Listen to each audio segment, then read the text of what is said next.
So we'll be reading this book chapter by chapter. We'll start from the chapter 1, 48 Laws of Power. It's a very popular book. I know you must have heard of it. So today we'll start from the first law of power. Never outshine the master. Judgment. Always make those above you feel comfortably superior.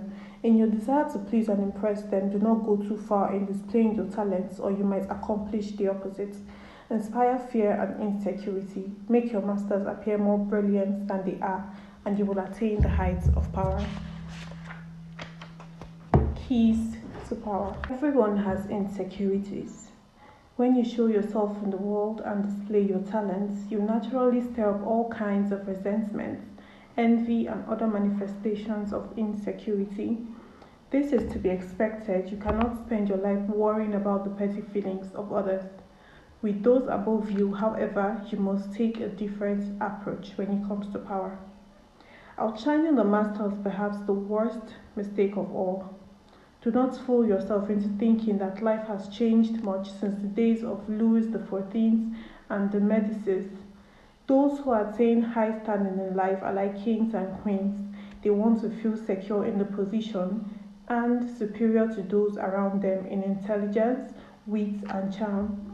It's a deadly but common misperception to believe that by displaying and vaunting your gifts and talents, you are winning the master's affection. He may feign appreciation, but at his first opportunity, he will replace you with someone less intelligent, less attractive, and less threatening. This law involves two rules that you must realize. First, you can inadvertently outshine the master simply by being yourself. There are masters who are more insecure than others, monstrously insecure. You may naturally outshine them by your charms and grace. If you cannot help being charming, you must learn to avoid such monsters of vanity, or find a way to mute your good qualities when in their company. Second, never imagine that because the master loves you, you can do anything you want. Entire books could be written about favorites who fell out of favor by taking their status for granted, for darling to outshine. Knowing the dangers of outshining your master, you can turn this law to your advantage. First, you must flatter and puff up your master. Overt flattery can be effective but has its limits. It is too direct and obvious and looks bad to the other courtiers. Discreet flattery is much more powerful. If you are more intelligent than your master, for example, seeing the opposite. Make him appear more intelligent than you. Act naive. Make it seem that you need his expertise. Commit harmless mistakes that will not hurt you in the long run, but will give you the chance to ask for his help. Masters adore such requests. A master who cannot bestow on you the gifts of his experience may direct anger and ill will at you instead.